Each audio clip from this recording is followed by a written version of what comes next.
Hey, what's up, gang? It's the RazMansReality. I want to apologize for the mess here that you see in the background.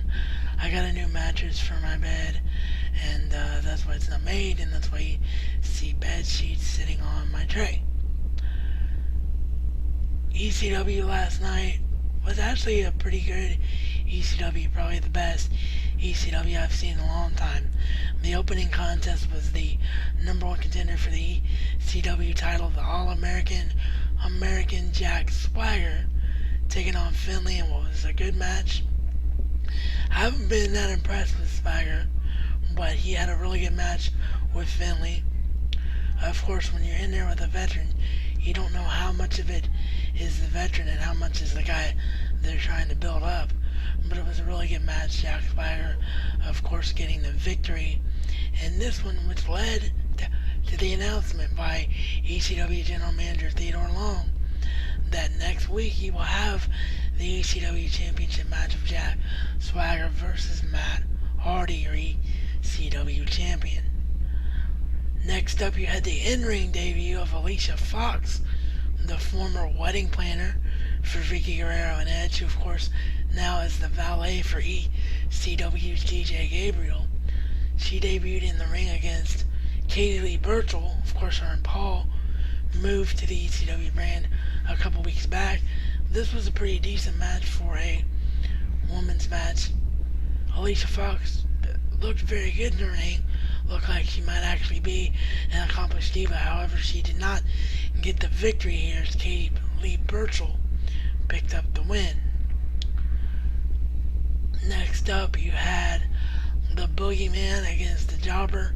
I can't remember the guy's name, but he was a jobber. Obviously, the Boogeyman wins the match. And in this one, he came out with a dark, smoke-like, gray-colored face paint. So apparently, the Boogeyman's new thing is to have a different face paint every time he comes out. So we'll have to wait and see how long that lasts. And in the main event, it was a non-title match. ECW champion Matt Hardy against his longtime rival, the former ECW champion Mark Henry. It was a good back and forth match, of course.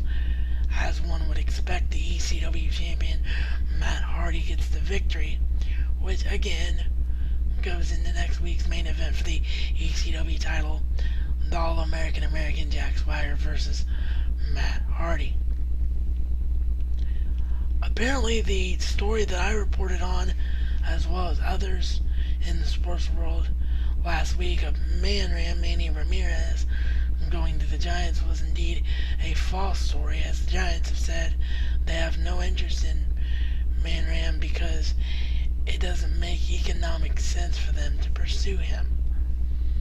So that's an update on the situation, and I think ManRam probably is regretting some of the decisions he made last year with politicking his way out of Boston and going to the Dodgers for half a season, because now the money that he demands or wants for himself isn't there. Even sports teams are economically strained right now, unless you're the New York Yankees, which might be where he ends up, because there's no way the Red Sox will take him back after what he did. So we'll have to keep an eye on this situation. Okay, today's Blu-ray review is going to be Eagle Eye. I was going to review these Blu-rays in the order which I saw them, but after getting Eagle Eye finally yesterday and watching it, I knew I had to come on here and talk about it. Unfortunately, with this movie, there is no way to really talk about it without giving the entire movie away.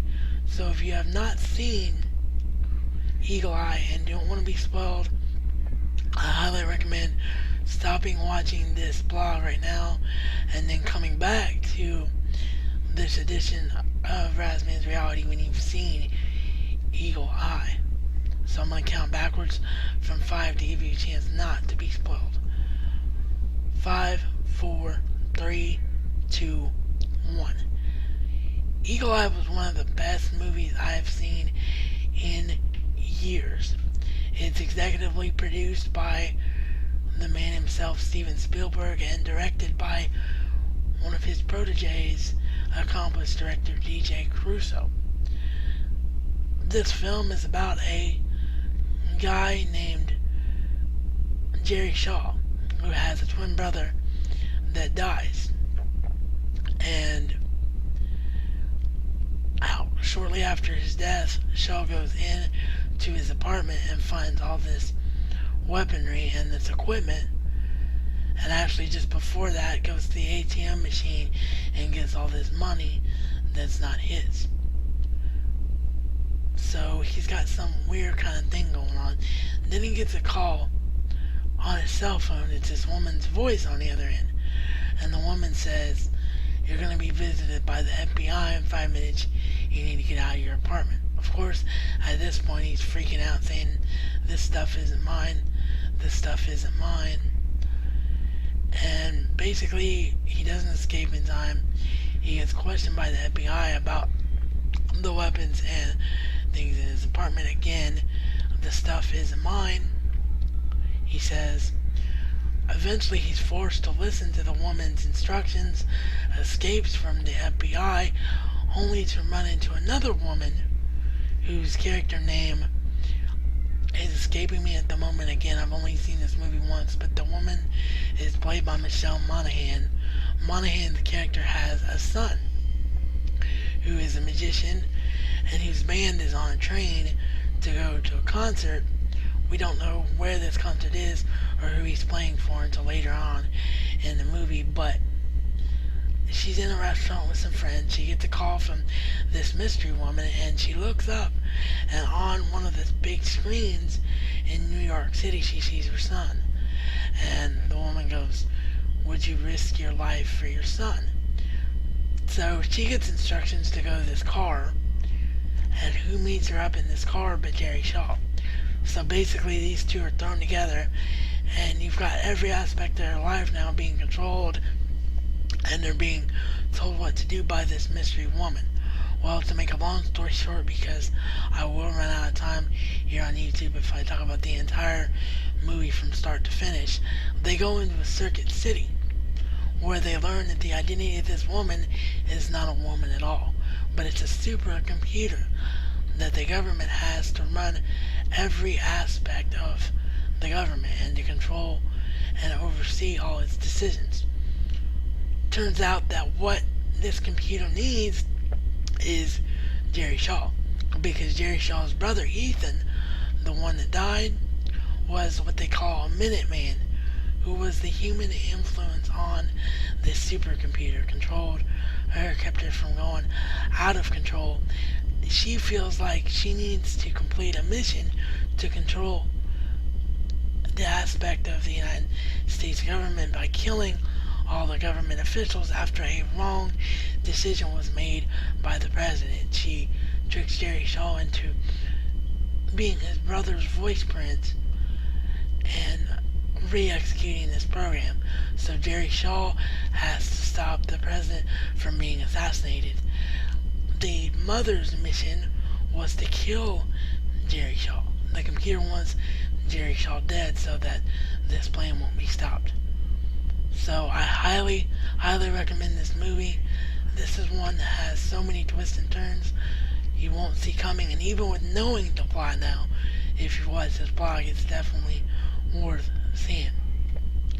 Bonus features were just your run-of-the-mill making of bonus features, still very good, but my favorite had to be when director DJ Crusoe sat down with his mentor, director and producer Jeff Badham. And of course, Badham is the guy behind the movie War Games. And every geek who's ever been on a computer or into sci-fi knows the movie War Games.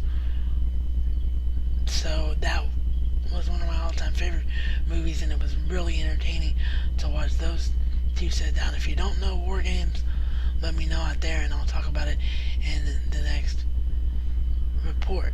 With that, this is reality according to the RazMan and RazMan style. It's not just a catchphrase, but a way of life.